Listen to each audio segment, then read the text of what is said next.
Bonjour et bienvenue dans cette nouvelle séance de cours dédiée aux endomorphismes diagonalisables. Nous avons étudié dans une première vidéo la notion de valeur propre et de vecteur propre d'un endomorphisme. Dans de précédentes vidéos, nous avions étudié la notion de valeur propre d'une matrice carrée et la notion de matrice diagonalisable. Il est temps maintenant d'approfondir et de parler d'endomorphisme diagonalisable. Dans cette vidéo, nous allons faire plus de démonstrations de cours que d'habitude, puisque la plupart des démonstrations proposées ici apportent à mon avis un bon entraînement au raisonnement théorique en algèbre. Si ces démonstrations pourront poser des difficultés à certains au début, comme souvent les démonstrations très théoriques d'algèbre, j'insiste sur le fait qu'il est important de ne jamais se décourager et qu'il sera sans doute utile d'y revenir à plusieurs reprises, tranquillement, pour bien se les approprier. Commençons donc par la définition. Si E est un espace vectoriel de dimension finie non nulle, on dit qu'un endomorphisme de E est diagonalisable s'il existe une base de E dans laquelle la matrice associée à F est diagonale. Et maintenant surtout, nous allons nous demander dans quelle mesure il est possible de savoir si un endomorphisme est diagonalisable, et le cas échéant, comment trouver une base dans laquelle la matrice associée à F est diagonale. Alors pour cela, commençons par une petite remarque. En conséquence immédiate de la définition, si M est la matrice associée à F dans une base quelconque, F sera diagonalisable si et seulement si M est diagonalisable, puisque je le rappelle, F est diagonalisable si et seulement si il existe une base dans laquelle sa matrice D est diagonale. Or, si D est la matrice de F dans une certaine base, alors les matrices M et D sont ensemblables, ce qui signifiera que M est diagonalisable. Abordons maintenant le principal théorème de ce cours, dans lequel nous établissons les différentes conditions pour qu'un endomorphisme soit diagonalisable. Pour cela, on considère un endomorphisme F de E, lambda 1, lambda 2, lambda P, les valeurs propres distinctes de F. Les propositions suivantes sont équivalentes. Tout d'abord, F est diagonalisable. Ensuite, il existe une base de E formée de vecteurs propres de F. La somme directe des sous-espaces propres de F est égale à E. La somme des dimensions des sous-espaces propres de F est égale à N. Et enfin, la concaténation de bases des sous-espaces propres est une base de E. Ce qui signifie qu'en pratique, pour démontrer qu'un endomorphisme est diagonalisable, il suffira d'établir l'une des 4 dernières propositions, sachant qu'en général, la plus simple sera la numéro 4, mais que parfois, on sera amené à utiliser une des autres, notamment dans le cas où on ne connaît pas la dimension des sous-espaces propres. Comme je vous l'avais dit en introduction, pour bien s'approprier les différentes notions, je vous propose de démontrer ce théorème. Comme il s'agit de démontrer que 5 propositions sont équivalentes, on va démontrer par implication circulaire, c'est-à-dire démontrer que 1 implique 2, que 2 implique 3, ce qui signifiera que 1 implique 3 forcément, par transitivité, que 3 implique 4, que 4 implique 5, et ensuite, pour boucler la boucle, que 5 implique 1. Procédons dans l'ordre et commençons par démontrer que si F est diagonalisable, alors il existe une base de E formée de vecteurs propres de F. On suppose donc que F est diagonalisable. Par définition, cela signifie qu'il existe une base x1, x2, xn relativement à laquelle la matrice de F est diagonale. Mais si on note lambda 1, lambda 2, lambda n, les coefficients diagonaux de D, par définition de la matrice représentative de F dans une base, on peut affirmer que pour tout i, f de xi est égal à lambda xi. Mais on sait également que x1, x2, xn sont tous non nuls, puisque ce sont des éléments d'une base, donc ce sont tous des vecteurs propres de f, et on a bien établi qu'il existe une base formée de vecteurs propres de f. Montrons maintenant que la propriété 2 implique la propriété 3, c'est-à-dire que s'il existe une base formée de vecteurs propres de f, alors la somme directe des sous-espaces propres est égale à E. On suppose ainsi qu'il existe une base de E formée de vecteurs propres de f, et on va chercher à établir que la somme des sous-espaces propres est égale à E. Donc pour cela, on note lambda 1, lambda 2, lambda p, les valeurs propres distinctes de f, et on va noter grand F, la somme des sous-espaces propres. On sait déjà que les sous-espaces propres sont en somme directe, donc il s'agit juste de démontrer que la somme est égale à E. Donc en notant grand F, la somme des sous-espaces propres, notre objectif va être de démontrer que grand F est égal à grand E. Or, notre hypothèse de départ est qu'il existe une base B formée de vecteurs propres de F. Comme ce sont des vecteurs propres de F, ils appartiennent donc tous à F, puisqu'ils appartiennent tous à un des sous-espaces vectoriels E lambda I. Puisque B est une famille libre comportant autant de vecteurs que la dimension de E, puisque c'est une base de E, on en déduit que la dimension de F est forcément supérieure ou égale à la dimension de E. Mais par ailleurs, on sait que F est un sous-espace vectoriel de E, donc la dimension de F est égale à la dimension de E, et F est inclus dans E, ce qui nous permet d'affirmer que F est égal à E. On a donc établi l'implication 2 vers 3. On peut remarquer maintenant que la proposition 3 implique de manière immédiate la proposition 4, puisque comme les sous-espaces propres sont en somme directe, si la somme des sous-espaces propres est égale à E, la somme des dimensions est égale à la dimension de E. Je rappelle que la dimension d'une somme directe est égale à la somme des dimensions. Démontrons maintenant que 4 implique 5, c'est-à-dire que si la somme des dimensions des sous-espaces propres de F est égale à la dimension de E, alors la concaténation des bases des sous-espaces propres est une base de E. Donc supposons pour cela que la somme des dimensions des E lambda I soit égale à la dimension de E. Je rappelle qu'on sait toujours que les sous-espaces propres de F sont en somme directe. Il en découle donc que la dimension de la somme des E lambda I est égale à la dimension de E. Mais en outre, E lambda 1 plus E lambda 2 plus E lambda P est un sous-espace vectoriel de E. Donc, puisqu'ils ont la même dimension, on en déduit que E est égal à la somme directe des sous-espaces propres, ce qui nous permet d'affirmer que la concaténation de bases de E lambda 1, lambda 2, lambda P est effectivement une base de E. Pour boucler la boucle et terminer avec l'équivalence, il nous reste maintenant à établir que si la proposition 5 est vraie, alors la proposition 1 est vraie, c'est-à-dire que si la concaténation de bases des sous-espaces propres est une base de E, alors F est diagonalisable. Supposons donc qu'il existe une base obtenue par concaténation de bases des sous-espaces propres. Alors chacun des vecteurs de la base B appartient à un sous-espace propre, donc il existe un réel mu i tel que f de xi soit égal à mu i xi. Et alors, de manière immédiate, la matrice associée à F est la matrice diagonale dont les coefficients diagonaux sont mu1, mu2, mu1. Ce qui prouve que F est diagonalisable. Pour mettre en application tout ça, je vous propose plusieurs exemples, certains un peu calculatoires, d'autres un peu plus théoriques, pour balayer les différentes méthodes de raisonnement que vous serez amené à rencontrer sur la diagonalisation. Donc, un premier exemple, on considère l'endomorphisme F de R2 de X tel que F de P soit égal à P moins X plus 1 P'.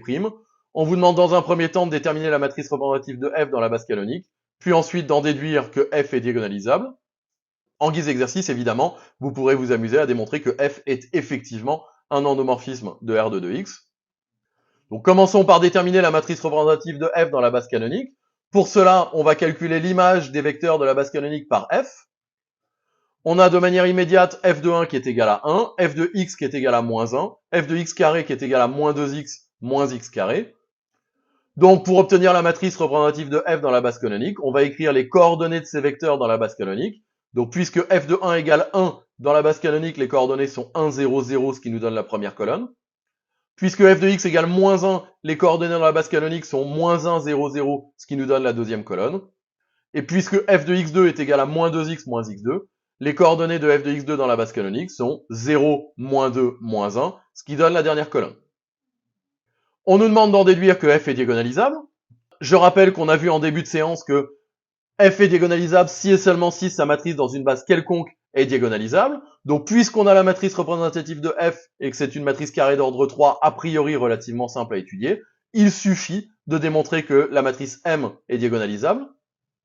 Or, la matrice M a le bon goût d'être une matrice triangulaire, donc il est assez facile d'avoir ses valeurs propres, puisque je le rappelle, lambda est valeur propre de M si et seulement si M moins lambda I n'est pas inversible, mais puisque M moins lambda I est une matrice triangulaire, M moins lambda I n'est pas inversible si et seulement si l'un de ses coefficients diagonales est nul. Ce qui veut dire que les valeurs propres de M sont ses coefficients diagonaux. J'insiste sur le fait que ça n'est vrai que parce que M est une matrice triangulaire. On en déduit donc que les valeurs propres de F et les valeurs propres de M sont moins 1, 0 et 1. Résultat particulièrement intéressant ici, puisque M est une matrice carrée d'ordre 3, et qu'on vient de dire que M admet 3 valeurs propres distinctes, donc c'est une matrice diagonalisable, et il en découle que l'endomorphisme F est effectivement diagonalisable. Une première méthode pour savoir si un endomorphisme est diagonalisable, ce sera de déterminer sa matrice dans une base, et de savoir si la matrice est diagonalisable.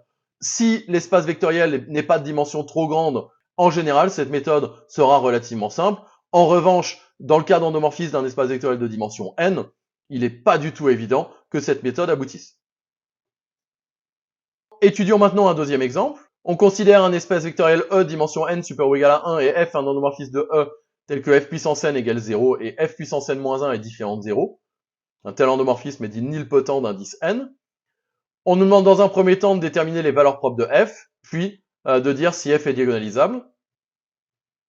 Donc commençons par déterminer les valeurs propres de f. Puisque f puissance n est égal à 0, on sait que le polynôme x puissance n est un polynôme annulateur de f. Or, On sait que les valeurs propres de f sont toutes racines d'un polynôme annulateur. Et puisque 0 est la seule racine de x puissance n, on en déduit que 0 est la seule valeur propre possible de f. Autrement dit, le spectre de f est inclus dans le singleton 0. La question était de déterminer les valeurs propres de f. Il nous reste maintenant à savoir si l'inclusion réciproque est vraie, autrement dit à savoir si 0 est valeur propre de f ou non. Je rappelle qu'on a vu dans la séance sur les valeurs propres que 0 est valeur propre de f si et seulement si f n'est pas injectif, ce qui équivaut à dire que f n'est pas bijectif puisque e est de dimension finie. Pour savoir si 0 est valeur propre de f, on se demande s'il existe un vecteur x non nul tel que f de x soit égal à 0. Or, on sait que f puissance n-1 n'est pas l'endomorphisme nul, ce qui signifie qu'il existe un vecteur x0 tel que f puissance n-1 de x0 soit différent de 0. Et alors, puisque f puissance n égale 0, on en déduit que f de f puissance n-1 de x0 est égal à 0. Ce qui prouve que 0 est effectivement valeur propre de f, d'où l'inclusion réciproque. Ainsi, par double inclusion, le spectre de f est égal au singleton 0. On se demande maintenant si l'endomorphisme f est diagonalisable. Je rappelle qu'on a vu plusieurs conditions pour que f soit diagonalisable. F est diagonalisable si et seulement s'il existe une base dans laquelle sa matrice est diagonale, ce qui était la définition. F est diagonalisable si et seulement si la somme des dimensions des sous-espaces propres est égale à la dimension de E, ou encore si et seulement si la somme des sous-espaces propres est égale à E. Comme ici, il n'y a qu'un seul sous-espace propre, il va être relativement simple de se demander si la somme des sous-espaces propres est égale à E. Puisque 0 est la seule valeur propre de f, on peut affirmer que f est diagonalisable si et seulement si E0 de f est égal à E. Or, on sait que E0 de f est égal au noyau de f, puisque je rappelle, le sous-espace propre associé à la valeur propre 0, c'est l'ensemble des vecteurs x tels que f de x égale 0. Ce qui veut dire que E0 de f égale E, si et seulement si, quel que soit x dans E, f de x égale 0. Autrement dit, si et seulement si, f est l'endomorphisme nul. Et donc, f est diagonalisable si et seulement si, f est nul.